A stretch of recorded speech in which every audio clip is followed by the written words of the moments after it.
Welcome to Leading the Next Generation with Tim Elmore. I am your co-host, Andrew McPeak. And Tim, today I think we're talking about an important subject because it's both an amazing thing when the results are great, but it's also a really sobering thing when the results are not great. And that's the subject of social and emotional learning. Yeah, emotional intelligence in students has become a front and center issue for so many educators in so many states across America and probably in the industrialized world. Yes. But you're absolutely right. When it's there, the students are extraordinary. You think, oh my gosh, you're going to lead the world one day and I'll be following. Yep. When it's not there, you just wonder, are we going to fill up our prison beds with these kids that may be smart as a whip but have never learned to navigate life? Yeah. Wow.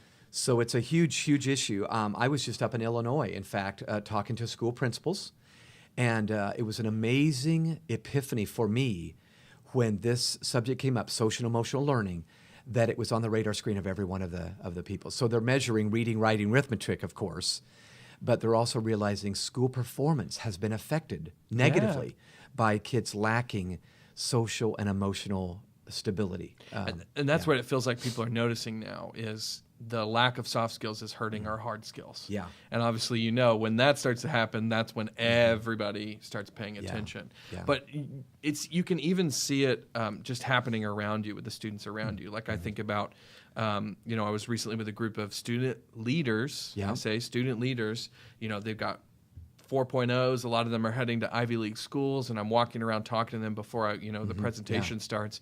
And I talked to several of them, but I think specifically of one young man. I had an entire conversation with him, and his eyes did not leave my shoes. Yeah. He's just looking down the entire time. And I'm sure everybody listening to this who works with students is nodding their head right now because we've all met those kids. Yeah. Some are farther along or worse off than others, but we've all met those kids who, man, the intelligence is there, but the social and emotional aspects of what they need are not there. And we know you can be as smart as you want to be, but once you get outside of college, you can have a hard time succeeding. Yeah. So what I've often said is the data, when I look at the data, it seems like students today, here in the 21st century, as opposed to the 20th and 19th century American kids, they're cognitively advanced. They are so smart. Yes. And they are so savvy to what's going on around them, more than I was at their age. And then biologically advanced. I mean, the kids are going through puberty faster, and they're just great physical specimens oftentimes. You look at Division I athletics, and these are great athletes. Those are big kids, Yes, that's right. However, they're socially, emotionally behind. Certainly the smartphone is not the sole culprit, but it's not helped us. We're looking down at our shoes, or if there's a phone there, I'm looking at my phone. So I don't mean to oversimplify this, but there's been factors in our culture today, 21st century culture, that have helped us speed ahead, and then some that have caused us to drop behind. And some of these soft skills are what we're missing today in American graduates. Yeah, and we'll see this everywhere, I think. But, I mean, as you and I were talking, you said that you even saw this in your own kids as they were growing up. So both of my kids are grown now. Bethany is 30, Jonathan's 26. They're both gainfully employed. Thank you very much. Yes, yeah. But during their growing up years, even though we have a very stable home, lots of love, and we ate together, dinner, all the good things that families do, both of my kids have struggled with anxiety and depression. And so we didn't feel like we weren't loving them well or kind to them or leading them, but there were chemical imbalances. But I saw a struggle in my daughter that I had never seen prior to this, that was triggered when she was a late teen. And then my son later, same kind of battle, different outcomes, but same kind of battle. And it was clear to me this was not an academic issue. They're both smart kids. Yes. It was a social-emotional issue. Yeah, and that's the way it often goes. It feels like it's not the bad kids. Sometimes it's the smart kids. It's the kids who are achieving. The kids who come from great homes, right? The factors that are causing this seem to be factors that are cultural, right? They're things that are just happening out there in the world. Yeah. So here's the data. Ever since 2012, so the last several years, anxiety and depression in high school kids has been on the rise. It plateaued for a while, but since 2012, it's skipped forward. Dr. Jean Twenge believes, after looking at the data, that it's social media. Now, again, she wouldn't be saying that's the only thing, but boy, if you track the rise in anxiety and depression, there's no way not to see a correlation. That's right. There's a correlation. Yeah. In fact, this is interesting. The federal government just released the numbers, and life expectancy in America in the 21st century is dropping. Wow. It's dropped 3 times in 3 years. So it was steadily going up. We're living longer, 76, 77, 80, 81, 82, and now it's dropping. The reason it's dropping is not because science and technology isn't working. It's because of suicide rates among people that shouldn't be considered. I mean, it's never right. It's always wrong. But young people especially is tragic. Yeah. When they're university athletes or high school or middle school kids that just get hopeless because emotionally they're not able to navigate life. Yeah, and I think a lot of people are probably not seeing the connection between this lack of social and emotional skills and anxiety and depression. But if you watch it, you can see the connections very clearly, right? No doubt. When I do not have the emotional capacity to handle the situations that I'm in, when I feel all the time socially behind, a lot of times brought on by social media, right? Everybody looks like they're having a great life on social media. All of a sudden, what that does is start to make me feel like I don't belong, I'm not worthy, I'm a loser, all those kinds of things. No doubt about it. So here's the most scary number of all. Over the last decade, suicides among these students has jumped 84%. So kind of weird. Yeah, it's kind of up and down, up and down. I mean, there's always some tragic cases in every generation, but we're seeing it skyrocket now. And I'm thinking we in the world of education, and parents for that matter, have got to address this issue head on. If that was happening for any other cause, we'd be immediately paying attention Exactly, to it. yeah. But I think somehow we just go, I don't know why they're so sad. I don't know why they're not engaging. Yeah. And I think it's social emotional learning that will be part of the key to make this thing work again. Well, I want to talk about what social emotional learning is, because I think it's key to say social emotional learning can help avoid some of these really negative things, you know, depression, anxiety, and even suicide. I think building your social and emotional capacities is going to help you deal with that. Right. But what social scientists are also finding is that if you build those same tools, the same things that are going to help you avoid the bad stuff are actually going to help you succeed in getting the great stuff, right? That's right. It's the kids who have strong social and emotional capacity that are able to handle the big job and the stress of the big job, achieve great things, maybe run for office and do all these amazing things that we all want our kids to aspire to.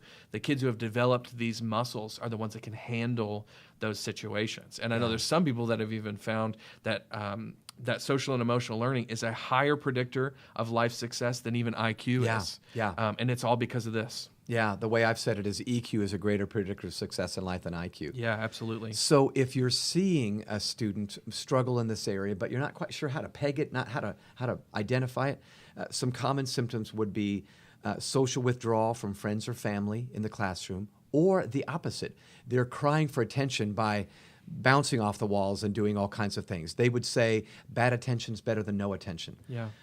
Napping or sleeping far more than normal. That can be at home or in class. We know students that take a little cat nap there. Disappear and go for a nap. That's right, yeah. Feeling overwhelmed by normal expectations. Yeah. Where you realize these are normal stresses in life. We all have them, but for some reason it's hard to navigate for them. Neglecting to shower, or even take care of personal hygiene. That can be a signal something's not right socially or emotionally. Yeah. And then lastly, of course, self-harm. Including cutting or mutilating with sharp edges. These are scary, but these are signals of we have got to do something besides reading, writing, and arithmetic. Yes, we got to step in with something else. So let's talk about what social emotional learning is. All right. And then maybe we can get into a few of the, when it's got packaged by several institutions who said this is what social emotional learning is, they kind of outlined a few of the characteristics of it. Yeah. So I'll jump in, but Andrew, you are studying this as well, so let's volley on this one. Okay. First of all, I would not say that social and emotional learning is a magic wand. It's the only reason anxiety and depression exist among students. Yeah, certainly not. Some need medication, there's just all kinds of different reasons. However, for the average student, and there's a lot of them, the ordinary, everyday student, practicing social emotional learning in a class, teaching social skills and emotional skills, generally just completely positively affects school performance. Yes. All kinds of things we're measuring in education happen better when there's S.E.L, social emotional learning. So it's the learning of these 4 big quadrants, which I'll mention very briefly. Self-awareness, okay, self-management, yes, social awareness, and relationship management. Yes. So those 4 big areas. Now, as we've created content for this, knowing that schools are needing it, we have all kinds of things underneath those 4 big course. areas. But those are the big areas that generally are the ones that describe emotional intelligence. Absolutely. And like you were saying, there's so many things that are underneath of those things. And we're going to get into those in just a little bit. But what the key idea here is what we're trying to get to is helping students deal with the aspects of life, the social emotional aspects of life that maybe, if you go back 20 years or 30 years, you might say were developed a little more naturally. Yeah.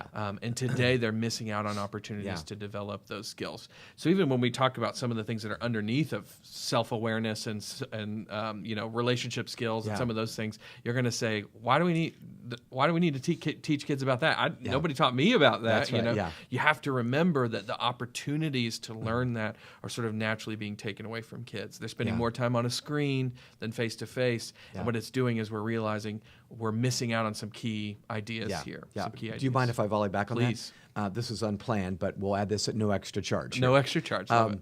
I think you're absolutely right. Back in the 60s and 70s, I was a little kid in the 60s and 70s, believe it or not. I distinctly remember learning emotional intelligence, now that I look back, with dinner conversations every night. And I would say most families listening would say, yeah, that's probably not happening as much as it used to. We got soccer practice and violin lessons and karate and everything else going on. But, those conversations help. Number 2, I was working a job as a young teen, 12 years old, throwing newspapers on driveways and then working at a fast food restaurant. Some kids obviously still do that, but if you look at the average teenager in America, we're not working in high school. We're doing all kinds of sports and plays and everything else, which you can learn S.E.L. there, but those are facsimiles of the real world.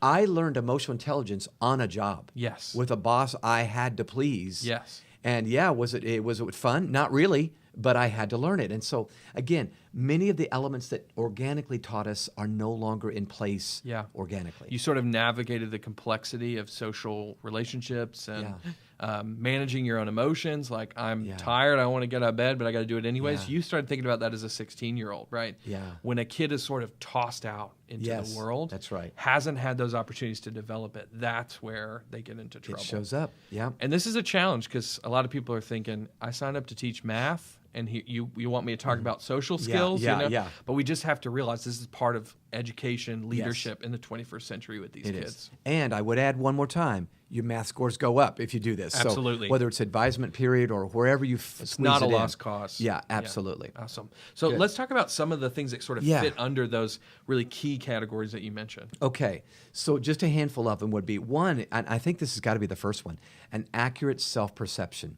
It's helping students, and for that matter, staff and faculty, really become self-aware and perceive themselves accurately. One of the things we hear from educators quite often is that student has no idea how he's coming across right now. He thinks everything's fine and it isn't fine. So an accurate self-perception is really, really key. Another one is self-confidence, which I think is an attribute that falls somewhere between overconfident and underconfident. Yes. But I know what my gifts and strengths are, and I'm accurately confident in who I am. Love that. Which allows me to take a test and feel confident I can do well. Another one, huge today, impulse control. Yeah. So when I look at the numbers, impulsivity has jumped up, and I can only imagine it's because of the Google reflex we have, the impulse to tweet back at someone who just said something nasty on social media. Yep.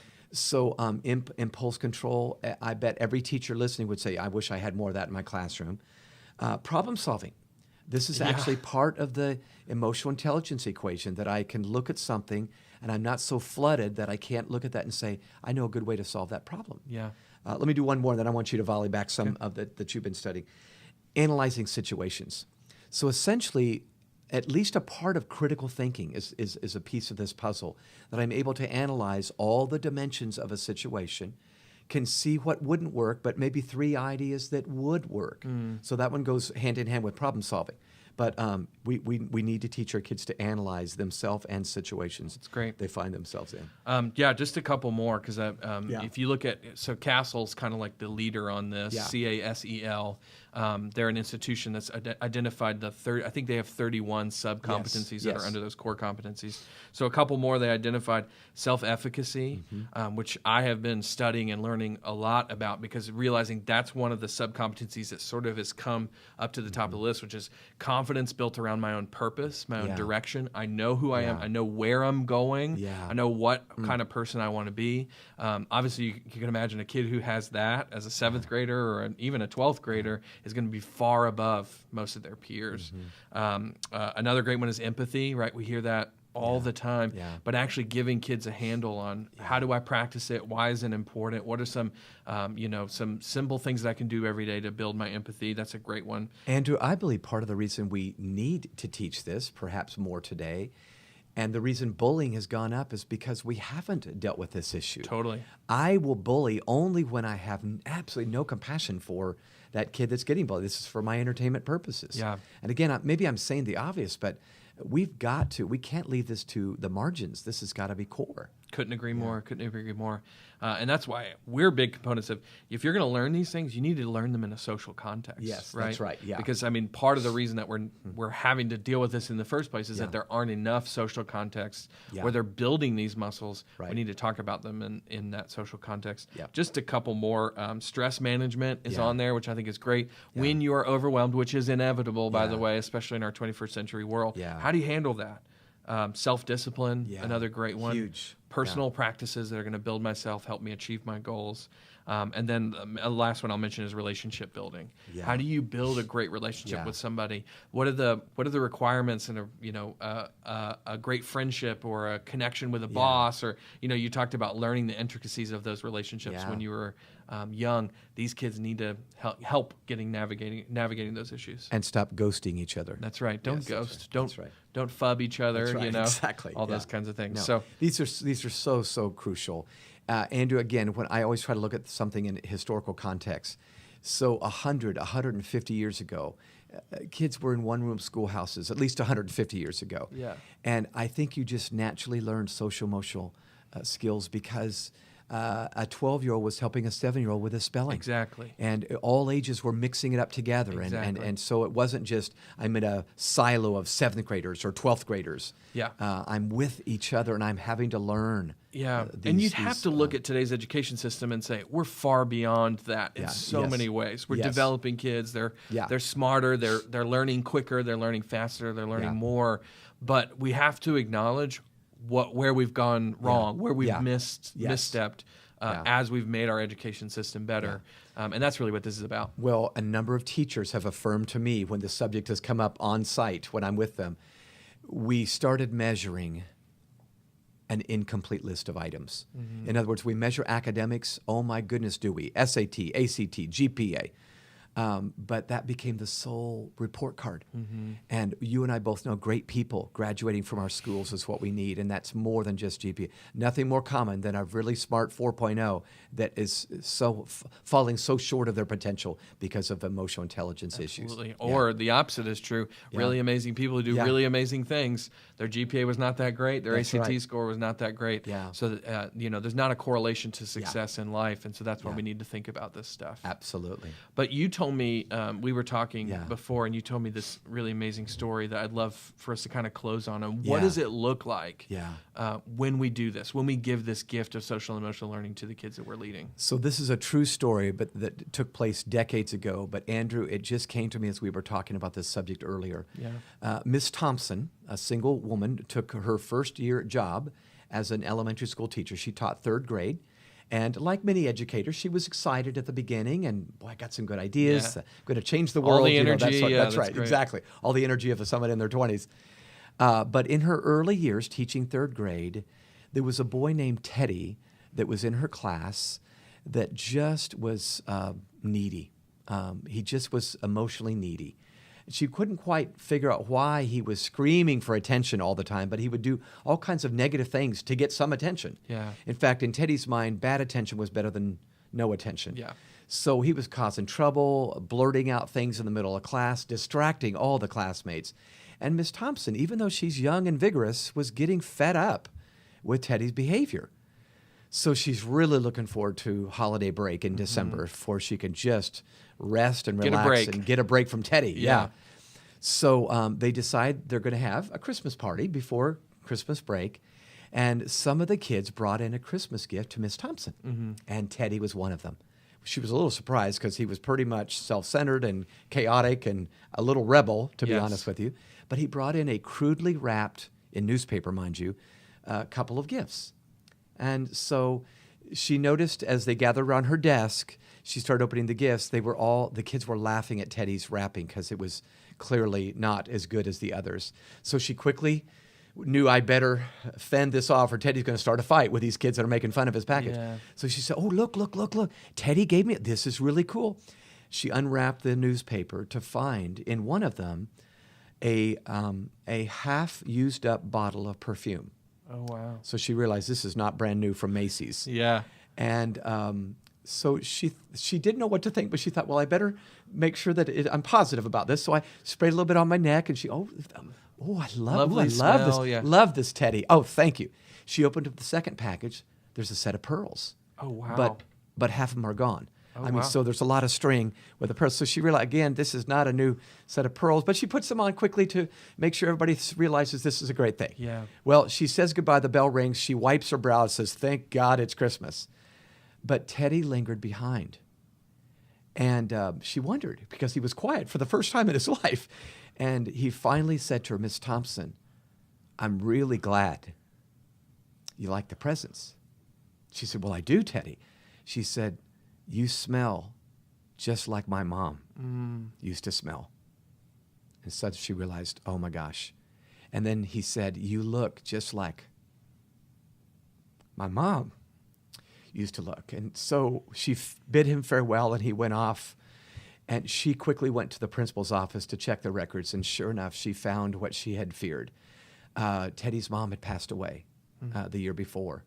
And now he was growing up with a busy dad and siblings, and he was not being led well in his home just because of a busy dad. It wasn't a bad dad, he was just busy. And so his needs had crept to the surface, but she suddenly realized, I've got to do more with Teddy than just academics. Yeah. So, hope I can make it through the story. So she comes back in January after the break, and she's ready to go. And she teaches the class as well as she's ever done, but she gives special attention to this kid who has great social and emotional needs.